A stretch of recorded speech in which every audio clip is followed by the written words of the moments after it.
नमस्ते सम्पूर्णमा। हजुरहरूलाई फेरि आज एउटा इम्पोर्टेन्ट जानकारी दिन गइरहेको छु र हजुरहरूले चाहिराख्नु भएको कुरा पनि हो। हजुरहरूले आफ्नो सामाजिक सञ्जाल फेसबुकमा भ्युजहरू बढाउन चाहिराख्नु भएको छ भने निम्न किसिमका ट्रिकहरू अपनाउनु पर्ने हुन्छ।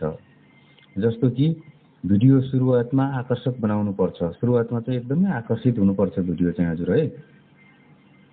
एकदम पहिलो भिडियो 10 देखि 15 सेकेन्ड सबैभन्दा महत्त्वपूर्ण हुन्छ।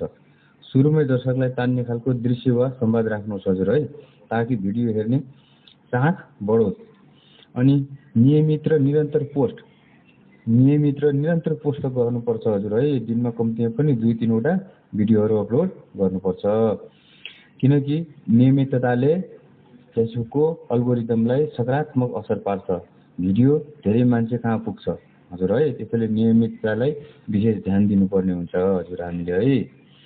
भिडियोमा सुरुवातमा चाहिँ हुक राख्नु होला हजुर है। हुक राख्यो भने चाहिँ धेरै मजबुत हुन्छ। भिडियो सुरुवातमा एकदम बलियो हुनुपर्छ, जसमा हामीले सबै भरपुर प्रयास गर्नुपर्ने हुन्छ र यो प्रयास नै हर अडियन्स कहाँ पुग्छ र उहाँहरूले यसको रिप्लाई दिनुहुन्छ या हेर्नुहुन्छ है त हजुर। अनि यसको साथसाथै मेटा ट्रान्सलेट सक्रिय गर्नुपर्ने हुन्छ। आफ्नो सेटिङमा गएर मेटा ट्रान्सलेट चाहिँ सक्रिय गर्नुहोस् हजुर है।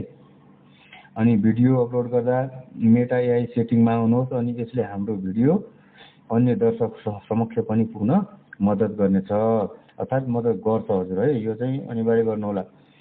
यसको साथै अब लाइभमा आउने होइन, ग्रुप सेयर गर्ने, ओरिजिनल कन्टेन्टहरू राख्ने, सम्बन्धित ह्यासट्याग प्रयोग गर्ने पनि गर्नुपर्छ। यसलाई पनि त निरन्तरता दिइराख्नुपर्छ